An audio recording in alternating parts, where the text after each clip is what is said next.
En esta ocasión vamos a hablar sobre la sucesión romana, la cual representa un sistema complejo de transmisión de bienes, derechos y obligaciones que surgen al fallecimiento de una persona.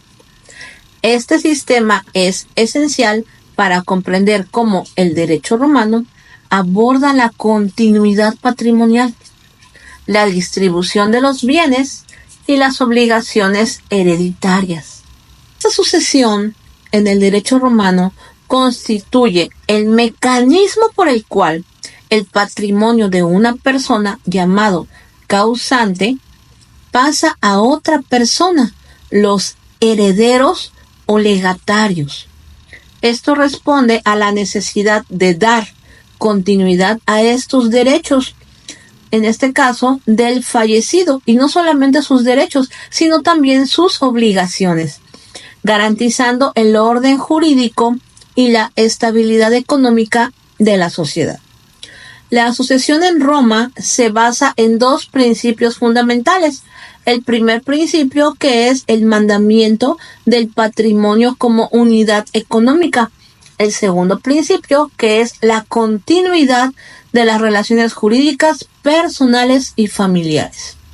Existen algunos conceptos sobre este tema. El primero es la sucesión, que es la transmisión de derechos y obligaciones de una persona fallecida a otra, quien va a asumir este rol de continuidad en lo que es su personalidad jurídica. Los tipos de sucesiones: tenemos la testamentaria, regida por la voluntad expresa del causante, quien manifiesta su última voluntad en un testamento válido. El segundo tipo, que es la legítima, operaba cuando no existía un testamento asignando lo que es la herencia conforme a las reglas de parentesco establecidas en la ley. Así es como operaba la legítima. La oficiosa intervenía cuando el causante incumplía su deber moral de proveer para determinados familiares, permitiendo a estos reclamar la parte de esa herencia. Existen ciertos requisitos. Para que se dé la sucesión en el derecho romano, se requerían ciertos elementos esenciales. Uno de ellos es la muerte del causante. Sin este evento, pues no hay transmisión de bienes. El otro requisito, la capacidad de suceder. Los herederos o legatarios debían tener la capacidad jurídica para poder recibir la herencia. El tercer requisito, que es la voluntad válida del causante. En caso de sucesión testamentaria, el testamento debía cumplir con los requisitos legales para ser considerado válido. La cuarta sería la aceptación de la herencia. El heredero debía manifestar su aceptación, ya que la herencia conlleva derechos y también obligaciones. De la delación. En el llamamiento al heredero para aceptar o rechazar la herencia, podría ocurrir por algunos puntos, que son la ley intestamentaria, según el orden de sucesión establecido legalmente.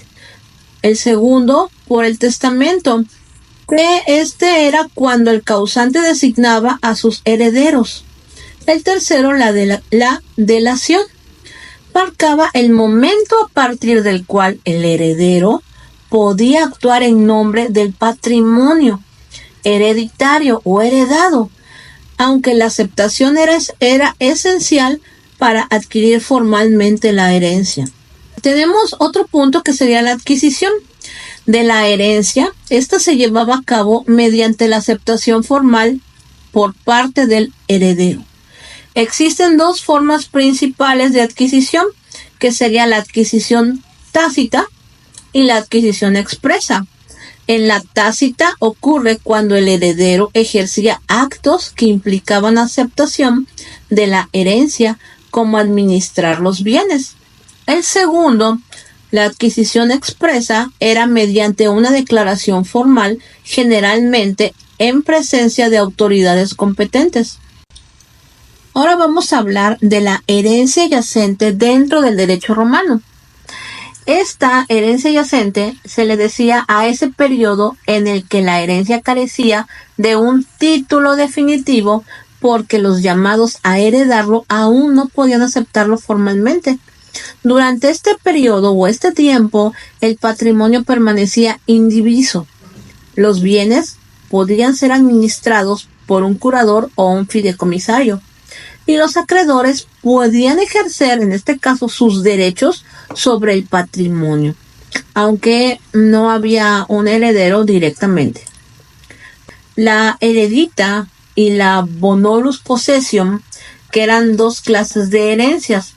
Las hereditas era el derecho que otorgaba el ius civile a los ciudadanos romanos para poder suceder al causarle, usualmente a través de un testamento o un parentesco. El bonus possession era introducida por el pretor. Era una figura del ius honorarium que permitía a las personas excluidas por el ius civile acceder a patrimonios del fallecido. Aunque inicialmente fueron sistemas distintos, ambos complementaron con el tiempo para poder fortalecer el derecho sucesorio. Entonces, eran dos tipos de herencias. Ahora, las vías de sucesión legítima, que era la testamentaria y la oficiosa, en la legítima, basada en la proximidad del parentesco, los herederos legítimos incluían hijos, ascendientes, colaterales, según el orden de la prelación. En la testamentaria, dependían de la voluntad del testador y debían cumplir con los requisitos formales estrictos, como lo que es la designación clara de herederos. En la oficiosa, protegía a los familiares desamparados que podían impugnar un testamento. Ahora vamos a hablar un poco sobre el legado. El legado era una disposición testamentaria que otorgaba en este caso bienes específicos a una persona distinta del heredero principal. Tenía las siguientes características: solo podía otorgarse mediante testamento, no implicaba responsabilidad sobre las deudas del causante, podía consistir en bienes muebles, inmuebles, sumas de dinero u otros derechos. Estaba regulado, en este caso, de manera estricta para poder evitar abusos y proteger al legítimo heredero. En conclusión, vemos que la sucesión en el derecho romano fue un pilar fundamental para garantizar la continuidad del patrimonio, reflejando la importancia del orden, en este caso, en la vida social y familiar. Su evolución permitió una armonización entre las reglas estrictas del ius civile y la reflexibilidad del ius honorium. En este caso, garantizaba esos derechos y deberes del causante que fueran transmitidos de manera justa y eficaz. A través de esta figura de lo que es las herencias o hereditas, el bonus possession y los mecanismos como legado para la sucesión, no solo protegían el patrimonio del fallecido, sino también reconocía esa relación efectiva entre uno y otro. Te invito a seguirme, darle like, compartir para seguir creando más contenido. Y también un like si es que te gustó y deja tus comentarios. Hasta luego.